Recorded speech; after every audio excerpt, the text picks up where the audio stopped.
ಪ್ರಧಾನಿ ನರೇಂದ್ರ ಮೋದಿ ಅವರು ಉಡುಪಿಗೆ ಬರ್ತಾ ಇದ್ದಾರೆ. ಕೃಷ್ಣನಗರಿ ಉಡುಪಿಗೆ ಬರೋದಕ್ಕೆ ಕೃಷ್ಣನಗರಿ ಸಜ್ಜಾಗ್ತಾ ಇದೆ. ನವೆಂಬರ್ 28ನೇ ತಾರೀಕಿಗೆ ಪ್ರಧಾನಿ ನರೇಂದ್ರ ಮೋದಿ ಉಡುಪಿಗೆ ಆಗಮಿಸುತ್ತಾರೆ. ಕೃಷ್ಣ ಮಠದ ಕನಕನ ಕಿಂಡಿಗೆ ಸ್ವರ್ಣ ಲೇಪನವನ್ನ ಮಾಡ್ತಾರೆ. ಪ್ರಮೋದ್ ಮಧ್ವರಾಜರಿಂದ ಸ್ವರ್ಣ ಲೇಪನ, ಪ್ರಧಾನಿ ನರೇಂದ್ರ ಮೋದಿಯಿಂದ ಅನಾವರಣ. ಸ್ವರ್ಣ ಲೇಪನವನ್ನ ಕೊಡುಗೆಯಾಗಿ ನೀಡಿದ್ದು ಪ್ರಮೋದ್ ಮಧ್ವರಾಜ್, ಅದರ ಅನಾವರಣ ಮಾಡೋದು ಪ್ರಧಾನಿ ಮೋದಿ. ಕನಕದಾಸರಿಗೆ ಮಂದಿರವನ್ನ ಪ್ರಮೋದ್ ಮಧ್ವರಾಜ್ ನಿರ್ಮಿಸಿದ್ದಾರೆ. ಅಂದು ಅವರ ತಂದೆ ಶಾಸಕರಾಗಿದ್ರು ಮಧ್ವರಾಜ್ ಕನಕನ ಕಿಂಡಿಯನ್ನು ನಿರ್ಮಾಣ ಮಾಡ್ತಾರೆ. ಇದೀಗ ಪ್ರಮೋದ್ ಮಧ್ವರಾಜ್ ಅದಕ್ಕೆ ಸ್ವರ್ಣ ಲೇಪನವನ್ನ ಮಾಡಿದ್ದಾರೆ. ಸ್ವರ್ಣ ಲೇಪನದ ಉದ್ಘಾಟನೆ ಪ್ರಧಾನಿ ಮೋದಿ ಮಾಡ್ತಾರೆ. ನಾವೀಗ ಉಡುಪಿ ಕೃಷ್ಣ ಮಠದ ಕನಕನ ಕಿಂಡಿಯ ಬಳಿ ನಿಂತಿದ್ದೇವೆ.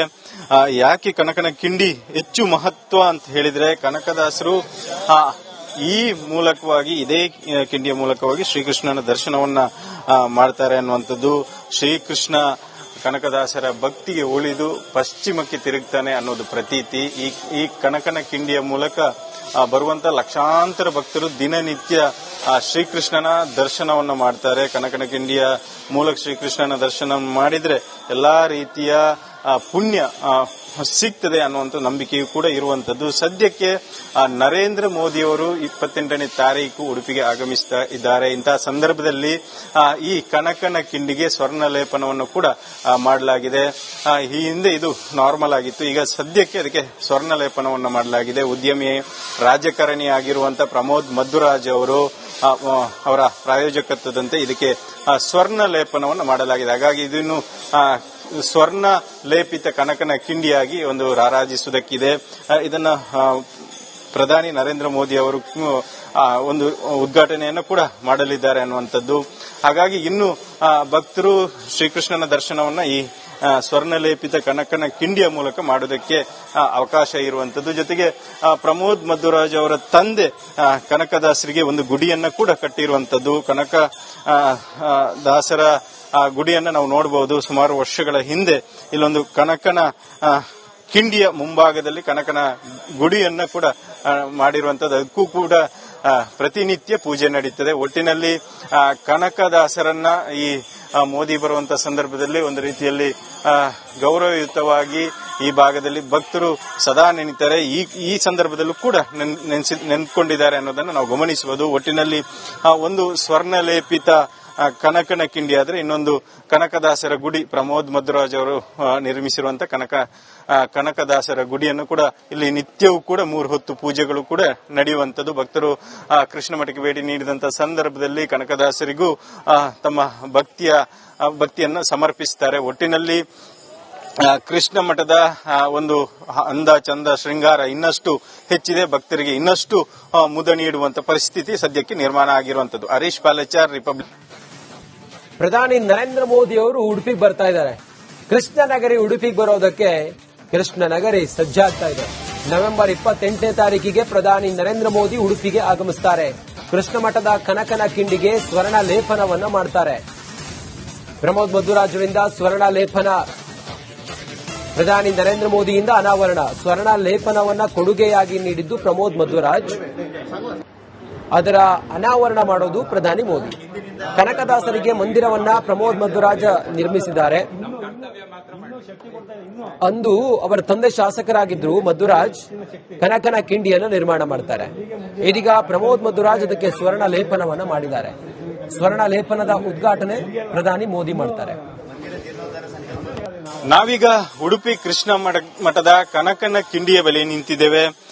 ಯಾಕೆ ಕನಕನ ಕಿಂಡಿ ಹೆಚ್ಚು ಮಹತ್ವ ಅಂತ ಹೇಳಿದ್ರೆ, ಕನಕದಾಸರು ಈ ಮೂಲಕವಾಗಿ, ಇದೇ ಕಿಂಡಿಯ ಮೂಲಕವಾಗಿ ಶ್ರೀಕೃಷ್ಣನ ದರ್ಶನವನ್ನ ಮಾಡ್ತಾರೆ ಅನ್ನುವಂಥದ್ದು. ಶ್ರೀಕೃಷ್ಣ ಕನಕದಾಸರ ಭಕ್ತಿಗೆ ಉಳಿದು ಪಶ್ಚಿಮಕ್ಕೆ ತಿರುಗ್ತಾನೆ ಅನ್ನೋದು ಪ್ರತೀತಿ.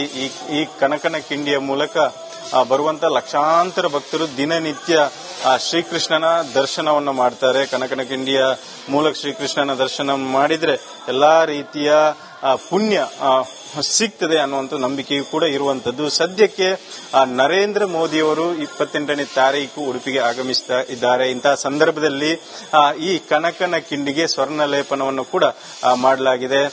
ಈ ಹಿಂದೆ ಇದು ನಾರ್ಮಲ್ ಆಗಿತ್ತು, ಈಗ ಸದ್ಯಕ್ಕೆ ಅದಕ್ಕೆ ಸ್ವರ್ಣ ಲೇಪನವನ್ನು ಮಾಡಲಾಗಿದೆ. ಉದ್ಯಮಿ ರಾಜಕಾರಣಿ ಆಗಿರುವಂತಹ ಪ್ರಮೋದ್ ಮಧ್ವರಾಜ್ ಅವರು ಅವರ ಪ್ರಾಯೋಜಕತ್ವದಂತೆ ಇದಕ್ಕೆ ಸ್ವರ್ಣ ಲೇಪನವನ್ನು ಮಾಡಲಾಗಿದೆ. ಹಾಗಾಗಿ ಇದನ್ನು ಸ್ವರ್ಣ ಲೇಪಿತ ಕನಕನ ಕಿಂಡಿಯಾಗಿ ಒಂದು ರಾರಾಜಿಸುವುದಕ್ಕಿದೆ. ಇದನ್ನ ಪ್ರಧಾನಿ ನರೇಂದ್ರ ಮೋದಿ ಅವರು ಒಂದು ಉದ್ಘಾಟನೆಯನ್ನು ಕೂಡ ಮಾಡಲಿದ್ದಾರೆ ಅನ್ನುವಂಥದ್ದು. ಹಾಗಾಗಿ ಇನ್ನು ಭಕ್ತರು ಶ್ರೀಕೃಷ್ಣನ ದರ್ಶನವನ್ನ ಈ ಸ್ವರ್ಣಲೇಪಿತ ಕನಕನ ಕಿಂಡಿಯ ಮೂಲಕ ಮಾಡುವುದಕ್ಕೆ ಅವಕಾಶ ಇರುವಂತದ್ದು. ಜೊತೆಗೆ ಪ್ರಮೋದ್ ಮಧ್ವರಾಜ್ ಅವರ ತಂದೆ ಕನಕದಾಸರಿಗೆ ಒಂದು ಗುಡಿಯನ್ನ ಕೂಡ ಕಟ್ಟಿರುವಂತದ್ದು. ಕನಕ ದಾಸರ ಗುಡಿಯನ್ನ ನಾವು ನೋಡಬಹುದು. ಸುಮಾರು ವರ್ಷಗಳ ಹಿಂದೆ ಇಲ್ಲೊಂದು ಕನಕನ ಕಿಂಡಿಯ ಮುಂಭಾಗದಲ್ಲಿ ಕನಕನ ಗುಡಿಯನ್ನ ಕೂಡ ಮಾಡಿರುವಂತದ್ದು. ಅದಕ್ಕೂ ಕೂಡ ಪ್ರತಿನಿತ್ಯ ಪೂಜೆ ನಡೀತದೆ. ಒಟ್ಟಿನಲ್ಲಿ ಕನಕದಾಸರನ್ನ ಈ ಮೋದಿ ಬರುವಂತಹ ಸಂದರ್ಭದಲ್ಲಿ ಒಂದು ರೀತಿಯಲ್ಲಿ ಗೌರವಯುತವಾಗಿ ಈ ಭಾಗದಲ್ಲಿ ಭಕ್ತರು ಸದಾ ನೆನೆತಾರೆ.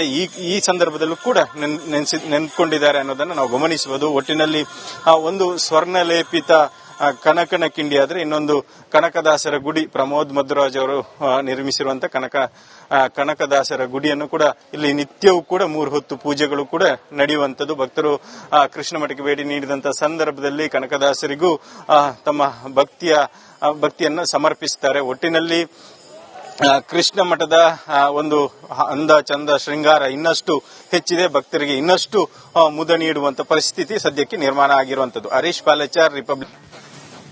ಪ್ರಧಾನಿ ನರೇಂದ್ರ ಮೋದಿ ಅವರು ಉಡುಪಿಗೆ ಬರ್ತಾ ಇದ್ದಾರೆ. ಕೃಷ್ಣನಗರಿ ಉಡುಪಿಗೆ ಬರೋದಕ್ಕೆ ಕೃಷ್ಣನಗರಿ ಸಜ್ಜಾಗ್ತಾ ಇದೆ. ನವೆಂಬರ್ 28ನೇ ತಾರೀಕಿಗೆ ಪ್ರಧಾನಿ ನರೇಂದ್ರ ಮೋದಿ ಉಡುಪಿಗೆ ಆಗಮಿಸುತ್ತಾರೆ. ಕೃಷ್ಣ ಮಠದ ಕನಕನ ಕಿಂಡಿಗೆ ಸ್ವರ್ಣ ಲೇಪನವನ್ನ ಮಾಡ್ತಾರೆ. ಪ್ರಮೋದ್ ಮಧ್ವರಾಜರಿಂದ ಸ್ವರ್ಣ ಲೇಪನ, ಪ್ರಧಾನಿ ನರೇಂದ್ರ ಮೋದಿಯಿಂದ ಅನಾವರಣ. ಸ್ವರ್ಣ ಲೇಪನವನ್ನ ಕೊಡುಗೆಯಾಗಿ ನೀಡಿದ್ದು ಪ್ರಮೋದ್ ಮಧ್ವರಾಜ್, ಅದರ ಅನಾವರಣ ಮಾಡೋದು ಪ್ರಧಾನಿ ಮೋದಿ. ಕನಕದಾಸರಿಗೆ ಮಂದಿರವನ್ನ ಪ್ರಮೋದ್ ಮಧ್ವರಾಜ್ ನಿರ್ಮಿಸಿದ್ದಾರೆ.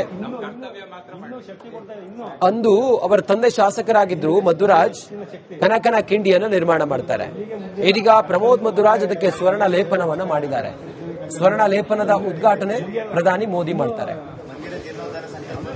ನಾವೀಗ ಉಡುಪಿ ಕೃಷ್ಣ ಮಠದ ಕನಕನ ಕಿಂಡಿಯ ಬಳಿ ನಿಂತಿದ್ದೇವೆ. ಯಾಕೆ ಕನಕನ ಕಿಂಡಿ ಹೆಚ್ಚು ಮಹತ್ವ ಅಂತ ಹೇಳಿದ್ರೆ, ಕನಕದಾಸರು ಈ ಮೂಲಕವಾಗಿ, ಇದೇ ಕಿಂಡಿಯ ಮೂಲಕವಾಗಿ ಶ್ರೀಕೃಷ್ಣನ ದರ್ಶನವನ್ನ ಮಾಡ್ತಾರೆ ಅನ್ನುವಂಥದ್ದು. ಶ್ರೀಕೃಷ್ಣ ಕನಕದಾಸರ ಭಕ್ತಿಗೆ ಉಳಿದು ಪಶ್ಚಿಮಕ್ಕೆ ತಿರುಗ್ತಾನೆ ಅನ್ನೋದು ಪ್ರತೀತಿ. ಈ ಕನಕನ ಕಿಂಡಿಯ ಮೂಲಕ ಬರುವಂತ ಲಕ್ಷಾಂತರ ಭಕ್ತರು ದಿನನಿತ್ಯ ಶ್ರೀಕೃಷ್ಣನ ದರ್ಶನವನ್ನ ಮಾಡ್ತಾರೆ. ಕನಕನ ಕಿಂಡಿಯ ಮೂಲಕ ಶ್ರೀಕೃಷ್ಣನ ದರ್ಶನ ಮಾಡಿದ್ರೆ ಎಲ್ಲಾ ರೀತಿಯ ಪುಣ್ಯ ಸಿಗ್ತದೆ ಅನ್ನುವಂಥ ನಂಬಿಕೆಯೂ ಕೂಡ ಇರುವಂತದ್ದು. ಸದ್ಯಕ್ಕೆ ನರೇಂದ್ರ ಮೋದಿಯವರು 28ನೇ ತಾರೀಕು ಉಡುಪಿಗೆ ಆಗಮಿಸ್ತಾ ಇದ್ದಾರೆ. ಇಂತಹ ಸಂದರ್ಭದಲ್ಲಿ ಈ